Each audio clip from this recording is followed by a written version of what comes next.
नमस्कार, breaking tube में आपका स्वागत है और आज हम बात करेंगे ब्रेकिंग ट्यूब पर एनडीए में उत्तर प्रदेश के अंदर मची हुई उथल पुथल को लेकर। उथल पुथल क्यों कह रहा हूं? क्योंकि संजय निषाद नाराज है। उत्तर प्रदेश सरकार के मंत्री, निषाद पार्टी के राष्ट्रीय अध्यक्ष और पूर्वांचल में ठीक ठाक दबाव रखने वाले, निषाद समाज पर अपनी पकड़ रखने वाले संजय निषाद, उनकी सियासत बार बार अलग अलग तरीके के रूप लेती आई। कभी बीएसपी के सिस्टम में, फिर कभी उससे बाद समाजवादी पार्टी के साथ, फिर बीजेपी के साथ, अलग अलग तरीके के कोण लेकर के वो सियासत में आते रहे। पहली बार उनकी पार्टी के टिकट पर विजय मिश्रा जीत करके विधानसभा पहुंचे थे 2017 में, और उसके बाद वक्त बदला, जज्बात बदले, सियासत बदली। 2017 में जब उत्तर प्रदेश में एनडीए की सरकार, बीजेपी की सरकार प्रचंड बहुमत के साथ बनी, तब उसके बाद कुछ उपचुनाव हुए और उनमें 3 लोकसभा की सीटें थी और वो सीटें गोरखपुर, फूलपुर और कैराना की सीटें थी। और उन सीटों के चुनाव बेहद अहम इसलिए थे क्योंकि वो 2019 के लोकसभा चुनाव से पहले हो रहे थे। 2017 की जीत, लेकिन 2017 की जीत के बाद 2019 में फिर से बड़े बहुमत से जीतना, क्योंकि 14 की जो जीत हुई थी उत्तर प्रदेश की लोकसभा में वो काफी बड़ी थी। तो ऐसे में एक संरचना बनाने की कोशिश, एक गठबंधन बनाने की कोशिश बीजेपी एनडीए के खिलाफ उत्तर प्रदेश में शुरू हो चुकी थी कवायद। और उसी बीच निषाद पार्टी ने दामन थामा समाजवादी पार्टी का उपचुनाव के दौरान। गोरखपुर की उपचुनाव की सीट जो लोकसभा की थी, योगी आदित्यनाथ ने इस्तीफा दिया था। वो विधान परिषद से मुख्यमंत्री थे, जो कि उनको सदन में आना था विधानसभा में, तो विधान परिषद के माध्यम से वो जो है उन्होंने अपना जो कार्यकाल था वो शुरू किया। उनको लोकसभा से इस्तीफा देना पड़े। हालांकि ये इस्तीफे बहुत देर से हुए, देखिए जब भी इस्तीफे हुए उसके बाद चुनाव का ऐलान हुआ। गढ़ था, लगातार बुरे वक्त में भी बीजेपी गोरखपुर की सीट जीत रही थी, तो ऐसे में किसी का अंदेशा भी नहीं था कि गोरखपुर की सीट पे कोई उलट हो जाएगी, उलट फेर हो जाएगी। लेकिन निषाद समाज वहां मजबूत रहा है। मंदिर और गोरक्ष पीठ से जुड़े होने के नाते योगी आदित्यनाथ को या अवैधनाथ जी को लगातार निषाद समाज का समर्थन मिलता रहा। तब भी जब जमुना निषाद उनके खिलाफ चुनाव लड़ते रहे, वो निषादों के बड़े नेता थे, चुनाव तो नहीं जीते लेकिन वो वोट अच्छा पाते थे। अब निषाद समाज वहां पर एकजुट हुआ। समाजवादी पार्टी का बैनर और इंजीनियर प्रवीण निषाद समाजवादी पार्टी के टिकट पर चुनाव लड़ गए। संजय निषाद के बेटे थे, सांसद बन गए, गोरखपुर से सांसद। और फिर उसके बाद फूलपुर की सीट, कैराना की सीट भी जीतने में कामयाबी मिलती रही समाजवादी पार्टी और उसके द्वारा नेतृत्व में गठबंधन। और अंत में फिर बीएसपी के साथ एक गठबंधन हुआ। लेकिन उस गठबंधन से पहले क्या हुआ? उस गठबंधन से पहले ओम प्रकाश राजभर नाराज थे एनडीए से, वो अलग हुए और संजय निषाद एनडीए की तरफ बढ़ चले। और फिर वही हुआ। प्रवीण निषाद जो उनके बेटे हैं, उनको बीजेपी के टिकट पर संत कबीर नगर से बीजेपी ने टिकट दिया। वो चुनाव बीजेपी के टिकट पर जीत गए, लोकसभा में पहुंच गए। और उस वोट बैंक की पॉलिटिक्स में संजय निषाद को अहमियत मिलनी शुरू हो गई। 2022 के चुनाव में उनको ठीक ठाक सीटें दी गई और उसका नतीजा ये रहा कि वो काफी बड़ी संख्या जीत करके भी आए और उनको कैबिनेट मंत्री बनाया गया। उनको विधान परिषद भेजा गया, विधान परिषद से उनको कैबिनेट मंत्री बनाया गया। और कैबिनेट मंत्री बनने के बाद उनकी सियासत अलग तरह की थी। हालांकि पार्टी ने बीच में कुछ निषाद नेताओं को आगे बढ़ाने की कोशिश की, लेकिन पार्टी को वो कामयाबी नहीं मिल पाई। राज्यसभा भेजा था जयप्रकाश निषाद को बीजेपी ने, ताकि निषाद उसी गोरखपुर के इलाके से वो भी आते हैं, पहले बीएसपी में हुआ करते थे, लेकिन वो कामयाबी नहीं मिली और नतीजन निषाद पार्टी का साथ पकड़ना पड़ा। और एक लंबा चौड़ा इलाका है, गोरखपुर का मंडल, आजमगढ़ का मंडल, बलिया का हिस्सा, सिद्धार्थनगर का हिस्सा, निषाद समाज एक अच्छी पकड़ रखता है। और निषाद का मतलब सिर्फ निषाद नहीं, उसके साथ और भी जो तमाम केवट संबंधित जातियां हैं, कश्यप हैं, मल्लाह हैं, और भी तमाम सारी जो जातियां हैं वो भी अलाइन होती हैं। और उन सब ने मिल करके वहाँ पर एक नेटवर्किंग की और उसका नतीजा ये रहा कि निषाद पार्टी खड़ी हो गई। विधानसभा के चुनाव में संजय निषाद का दूसरा बेटा जो था वो भी चुनाव जीत करके चौरी चौरा से बीजेपी के सिंबल पर आ गया और उनके साथ अपने कई सारे विधायक जीत करके आ गए। वो खुद कैबिनेट मंत्री की ओथ ली उन्होंने हालांकि विभाग बहुत हल्का फुल्का मिला, लेकिन उनको इस बात का फायदा मिला कि पूर्वांचल में ओम प्रकाश राजभर सपा के साथ चले गए हैं, लिहाजा उनको उम्मीद थी कि उनको और भी ज्यादा ताकत मिलेगी।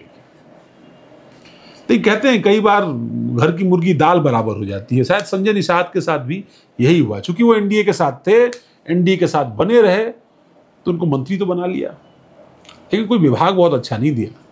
और वही ओम प्रकाश राजभर जो 19 में छोड़ के चले गए और उनका परफॉर्मेंस भी अच्छा नहीं रहा, 22 में वो सपा के साथ पूरी तरीके से चले गए और सपा के साथ मिलकर चुनाव लड़े, जो भी सीटें जीते, जो नैरेटिव बना पूर्वांचल के अंदर, काफी बीजेपी को नुकसान हुआ।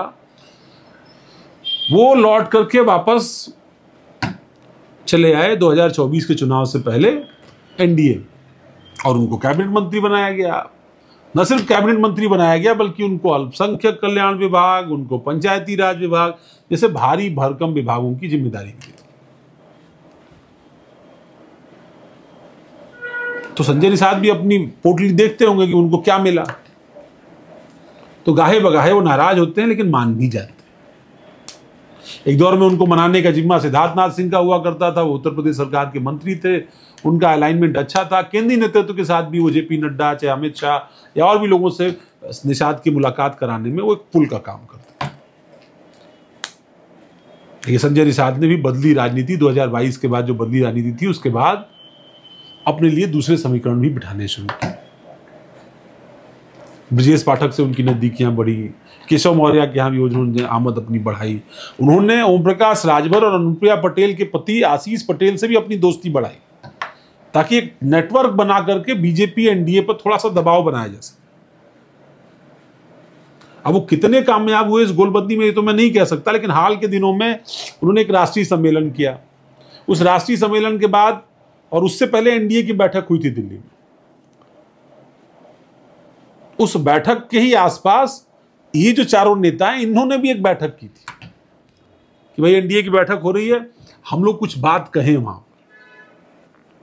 अब वो क्या बात कह पाए ये तो अभी नहीं पता चल पाया है, लेकिन इस बैठक की बड़ी चर्चा रही कि ये चारों नेता आपस में मिले हैं, कोई ना कोई गुल खिलेगा, कोई ना कोई दबाव बनेगा। उत्तर प्रदेश में मंत्रिमंडल का विस्तार अपेक्षित है, चुनाव भी अब आने वाले समय में है, तो ये प्रेशर टैक्टिक्स जो है वो एक दबाव बनाने की कोशिश, क्योंकि 2024 में इंडिया गठबंधन ने उत्तर प्रदेश में एनडीए को हरा दिया और उसकी वजह पीडीए को कहा गया, यानी पिछड़ा दलित अल्पसंख्यक जो वोट है वो कंसोलिड हुआ इंडिया गठबंधन के पक्ष में, और उसका नतीजा रहा बीजेपी एनडीए को हार का सामना करना पड़ा।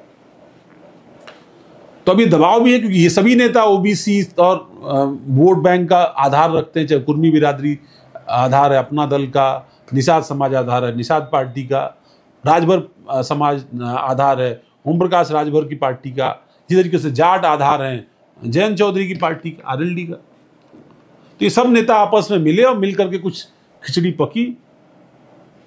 उसके बाद गोरखपुर पहुंचे संजय निषाद।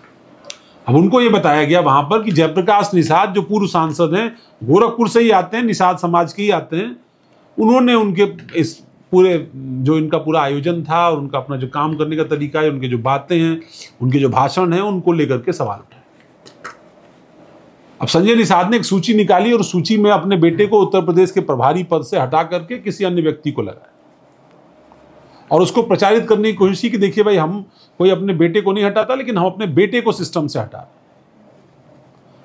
तो हम परिवारवाद नहीं चाहते, हम दूसरे लोगों को भी मौका दे रहे हैं, ये बताने की कोशिश जो है वो कहीं ना कहीं उन्होंने की। वो कामयाब कितने हुए, इसी पर कमेंट किया जयप्रकाश निषाद।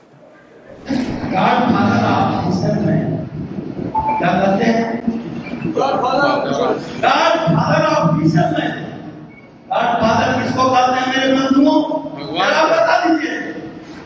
मछुआरा समाज के लोगों,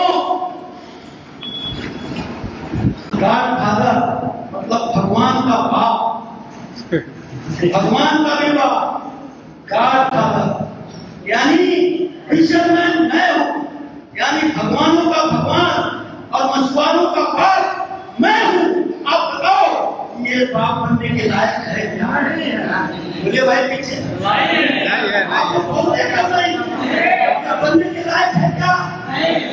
बनने के लायक नहीं है तो क्या करना चाहिए? आज भारतीय जनता पार्टी चाहती है, भारतीय जनता पार्टी हमेशा से आपको चाहती रही है। उन्होंने 16 टिकट दिया 2022 में, लेकिन कितने मछुआरों के बेटों को इन्होंने विधायक बनाने का काम किया। जिसको कुर्बानी जिसने दिया, यहाँ आकर के ट्रैक पर गोलियां खाई, शहीद हुआ, या अखिलेश निषाद के पिता को इन्होंने टिकट दिया क्या? एमएलसी बनाया क्या? क्यों नहीं?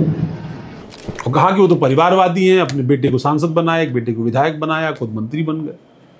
और ये आरोप संजय निषाद पर पहले भी लगते रहे, लेकिन अब इसके जवाब में संजय निषाद क्या कहते रहे? अब वो कहते रहे कि भाई हम अपने पूरे संसाधन ताकत के साथ जोड़ करके इस काम में अपने परिवार को लगाए हुए हैं, तो जब कुछ बदले में मिलता है तो परिवार का भी अधिकार बन जाता है। फिलहाल उन्होंने अपने बेटे को हटाया और उसको प्रचारित करने की कोशिश की, लेकिन बीजेपी के ही नेता होने के नाते और गोरखपुर के नेता होने के नाते जयप्रकाश निषाद ने उसको कमेंट कर दिया और उनकी जम के खिंचाई की। उस बात से बढ़ के संजय निषाद ने यहां तक कह दिया है कि अगर बीजेपी को हमारी जरूरत नहीं है तो हमको बाहर कर दें। छोटे नेताओं से छुटभैया नेता शब्द उन्होंने इस्तेमाल किया है कि छोटे नेताओं से हमारे खिलाफ बयान क्यों दिलवाते कि जो कुछ चल रहा है, अगर भाजपा को लगता है कि हम लोगों से फायदा नहीं मिल रहा है तो गठबंधन तोड़ दे। क्यों छुटभैया नेता से अब सब करवा रहे हैं? चाहे राजभर के भी यहाँ नेता हो, अब सब उल्टा पुल्टा बोलते रहते हैं। अभी आरएलडी के एक नेता हैं बेचारे, वो हम लोग नहीं, वो जाटों का वोट दिलवाया आरएलडी ने। क्या उनके नेता जो है जाट उनके पार्टी के खिलाफ बोलेंगे? हम कहते राजभर का नेता है, राजभर भैया आज के दिन में, तो अब नेता भर्ती करके ये जो है उनसे अपशब्द कराएंगे। और मैं भी अब निषादों का नेता और निषादों को वोट दिलवा रहा हूँ, तो क्या ये छोट भैया नेता को भर्ती करके ये कौन करा रहा है? यार हम कह रहे हैं आज के दिन में अगर जिसको सरकारी नहीं, मैं कहता जिसको सरकारी सुविधा मिली हुई गनर है और कहते भाई हम टिकट देने के लिए भाजपा ने, अब गोरखपुर से हम तो जानते थे कि माननीय गृह मंत्री, और इस बात से वो नाराज है। उनकी कुछ और भी शिकायतें हैं, उनमें ये भी है कि भाई कुछ वीवीआईपी जब गोरखपुर या पूर्वांचल के दौरे पर आते हैं उनको उसमें नहीं बुलाया जाता। एनडीए की लखनऊ में कोई बैठक आमतौर पर नहीं होती और दिल्ली की बैठकों में भी बहुत प्रचारित होकर के उन लोगों को जगह नहीं दी जाती। लेकिन चूंकि उनकी भी राजनीतिक मजबूरी है और बीजेपी की मजबूरी है कि बीजेपी को एक अलाइनमेंट दिखाना है ओबीसी वोट्स का। अब पीडीए की सियासत का दौर है और उत्तर प्रदेश में 27 का चुनाव है, तो ऐसे में संजय निषाद की सियासत किस तरफ जाएगी? संजय निषाद का कोई बड़ा फैसला लेंगे या फिर वैसे ही कंटिन्यू करेंगे जैसे 22 में कंटिन्यू किया, अब 27 में भी कंटिन्यू करेंगे?